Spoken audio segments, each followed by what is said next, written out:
Esta hoja de cálculo permite calcular la ET0 por distintos métodos de Monfort, Hargreaves, también calcular la ET0 dentro de un invernadero, y también permite utilizar la ecuación general de Penman-Montiz. Las casillas marcadas con color nos indican valores que hemos medido en una estación meteorológica, son valores diarios para 2 días del año, distintos valores de temperatura máxima y mínima en el verano y en el invierno. También tenemos medidas de humedad relativa máxima, humedad relativa mínima, viento y radiación solar.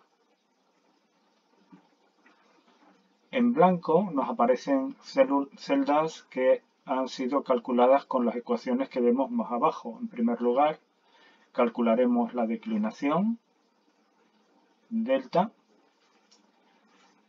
Como estamos usando Excel, necesitamos utilizar esta ecuación que opera en radianes. Entonces, ponemos aquí, vemos la forma de la ecuación. La declinación solar es solo función del día del año.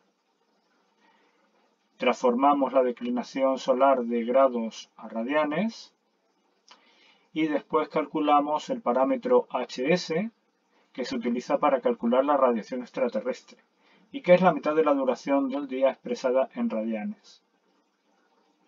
La calculamos con esta ecuación.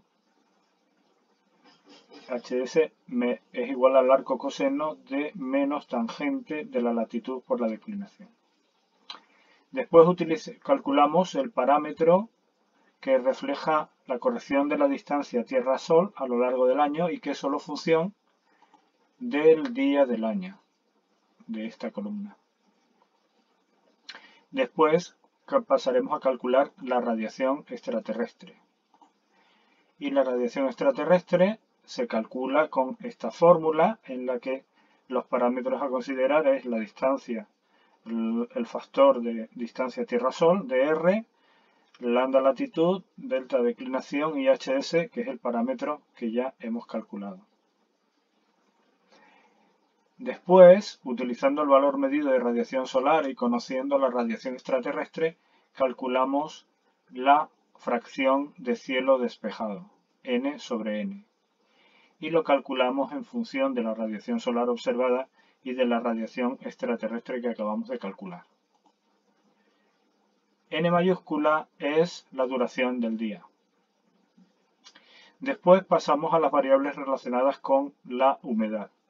Calculamos la presión de vapor en saturación a temperatura máxima y también la presión de vapor en saturación a temperatura mínima. Y después, utilizando los valores de humedad relativa máxima y mínima, deduciremos los valores de presión de vapor a la hora en que ocurre la temperatura máxima y a la hora en que ocurre la temperatura mínima. Después, promediando esos dos valores, obtendremos la presión de vapor en saturación media del día.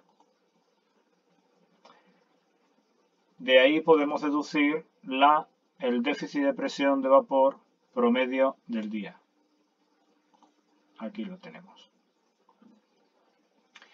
Una vez que conocemos la presión de vapor media durante el día, ya podemos aplicar la ecuación de Brun para calcular las pérdidas de radiación de onda larga, que es esta ecuación que vemos aquí, donde tenemos tres factores, uno relacionado con la fracción de cielo despejado, otro con la presión de vapor y otro con la temperatura.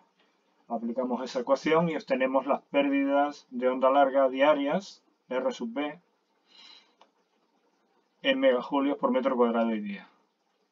A partir de ahí ya podemos aplicar la ecuación para calcular la radiación neta, 1 menos alfa, que es el albedo multiplicado por la radiación solar medida, menos R sub B, que hemos calculado. Y con eso obtenemos la radiación neta. Después calculamos la presión de vapor en saturación a la temperatura media, que son estos valores, y de ahí, a partir de ahí podemos calcular el valor de delta, que es la pendiente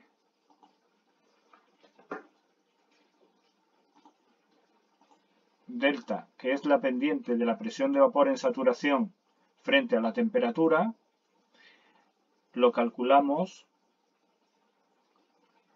y obtenemos, por tanto, todos los parámetros que necesitamos para la ecuación de Peman-Montiz.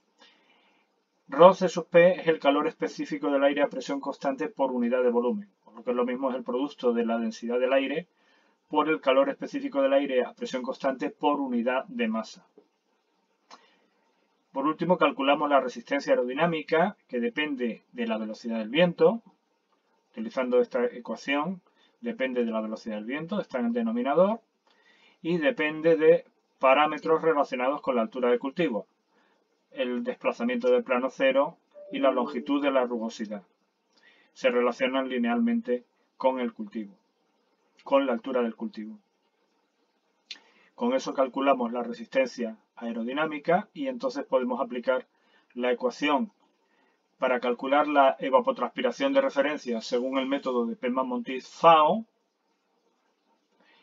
o el método Hargreaves, que está en el capítulo 10 del libro o 9 del libro, y el cálculo de la evapotranspiración de referencia en el interior de un invernadero de plástico sin calefacción. También podemos utilizar la ecuación de Peman-Montiz, que es la que vemos aquí, en la que utilizamos como parámetros RC y RA, aparte de delta, pendiente de la presión de vapor en saturación frente a temperatura, radiación neta, el calor específico del aire, la resistencia aerodinámica, el déficit de presión de vapor y la resistencia de la cubierta. Gamma es la constante psicométrica. Entonces, utilizando esta ecuación, podemos calcular evapotranspiración para cualquier superficie.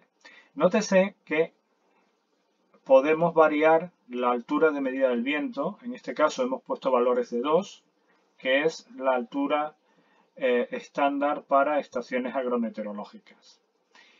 Los parámetros que aparecen aquí son los que se van a utilizar en el cálculo de esta ecuación de Peman-Montiz.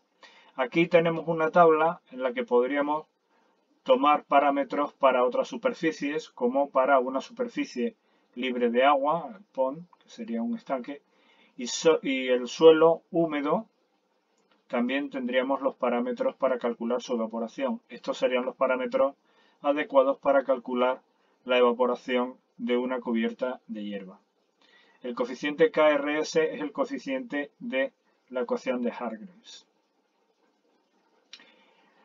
Esta hoja de cálculo se puede descargar del enlace que se indica más en el texto más abajo, en la descripción de este tutorial.